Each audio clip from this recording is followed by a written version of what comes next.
सबको जय मसीह की परमेश्वर के नाम की स्तुति हो। भजन 119 का 105 में इसी प्रकार लिखा है, तेरा वचन मेरे पाँव के लिए दीपक और मेरे मार्ग के लिए उजियाला है। ये वचन का सबसे पहला विशेषता है कि ये दीपक के जैसे काम करते हैं। हमें दीपक का जरूरत क्यों? क्योंकि जब हमें अंधियारा का समय में आगे का रास्ता दिखाई नहीं देते हैं, तब हमें दीपक का जरूरत है। दुनिया में जीने का समय आगे कैसे बढ़े, क्या निर्णय ले, बहुत सारे बातों में हम अंधियारा के समय की ओर चलते हैं।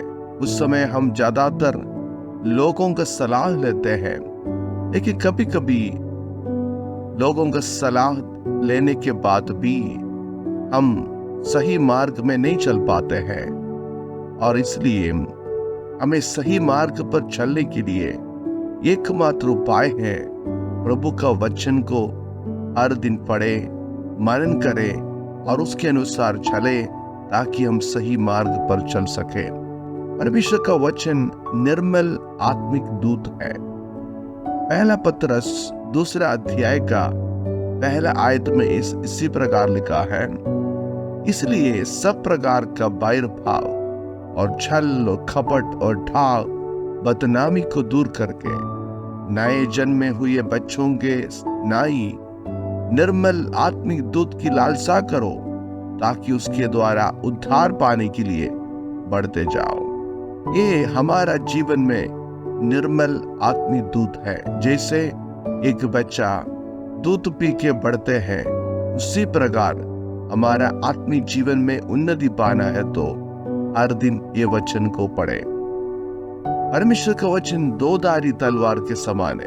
इब्रानियों की किताब 4 अध्याय का 12वीं आयत में इसी प्रकार लिखा है, क्योंकि परमेश्वर का वचन जीवित और प्रबल और हर एक 2-धारी तलवार से बहुत चौका है और प्राण और आत्मा को गाड़ गाड़ गुद्दे गुद्दे को अलग करके आर पार छेदता है और मन की भावनाओं और विचारों को जांचता है। मैं प्रियो, परमेश्वर का वचन 2-धारी तलवार के समान। ये हमारा जीवन में जितना बुराइयां है, सब प्रकार की बुराइयों को बाहर निकालेगा और हमारा भावनाओं विचारों को जांच कर में सही सलाह देने वाली परमेश्वर का वचन है। और ये वचन मधु के समान है। भजन 119 का 103 में लिखा है, तेरे वचन मुझको कैसे मीठे लगते हैं, वे मेरे मुंह में मधु से भी मीठे हैं। जैसे मधु हम खाने के समय हमें जितना मीठा लगता है, उसी प्रकार परमेश्वर का वचन को पढ़ना और मनन करने के द्वारा हमारा जीवन में ऐसा खुशी और आनंद हमारा जीवन में आता है। दुनिया में हमें आनंद मिलने के लिए बहुत सारे बातें हैं, उससे बढ़कर हमारा जीवन में हमें आनंद देने वाली है प्रभु का वचन है। परमेश्वर का वचन आग के समान है।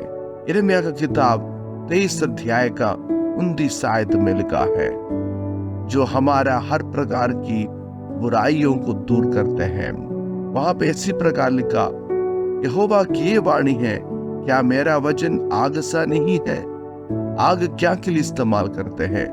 कोई भी चीज जला के खत्म करने के लिए, और कोई भी चीज जैसे सोना जो होता है वो शुद्धिकरण करने के लिए, उसमें से सब प्रकार की गंदगियां दूर करने के लिए सहायता करते। इसी प्रकार परमेश्वर का वचन हमारा जीवन का गंदगी को दूर करते हैं।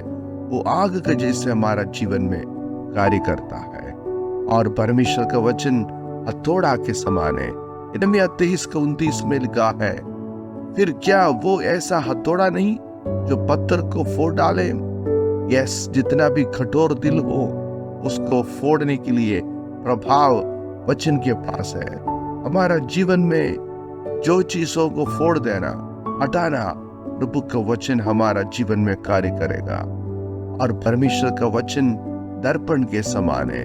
याकूब 1:23 में लिखा है, क्योंकि जो कोई वचन का सुनने वाले हो और उस पर चलने वाला ना हो तो वो उस मनुष्य के समान है जो अपना स्वाभाविक मुंह दर्पण में देखता है। अरे प्रियो, हम वचन को एक दर्पण के जैसे समझ सकते हैं, क्योंकि वचन में हम खुद अपने आप को देखने के द्वारा हमारा कमियों को समझ पाते हैं। दर्पण हम लोग कब इस्तेमाल करते हैं? रोज इस्तेमाल करते हैं। इसके द्वारा हमारा जीवन में हम अपना आप को तैयारी कर सकता है। यीशु जल्दी आने वाले हैं, उसका आगमन के लिए हम तैयारी करने के लिए प्रभु का वचन हमें सहायता करता है। क्या है सच में वचन? यूहन्ना 1:1 में लिखा, आदि में वचन था और वचन परमेश्वर के साथ था और वचन परमेश्वर था और सब कुछ उसी के द्वारा उत्पन्न हुआ है। वचन देहधारी हुआ और अनुग्रह सच्चाई से परिपूर्ण होके हमारा बीच में डेरा बनाया। वचन क्या है सच में? वचन यीशु है मेरे प्रियो। यीशु है वचन। वो खुद हमारे हाथ में इसी प्रकार लिखित रूप में मिला है।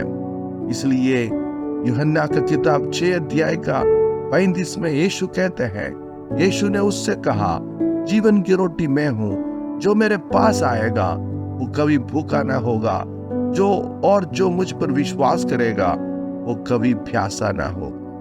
मेरे प्रियो, ये वचन यीशु ही वचन है। इसको पाना है, इसको अपनाना है।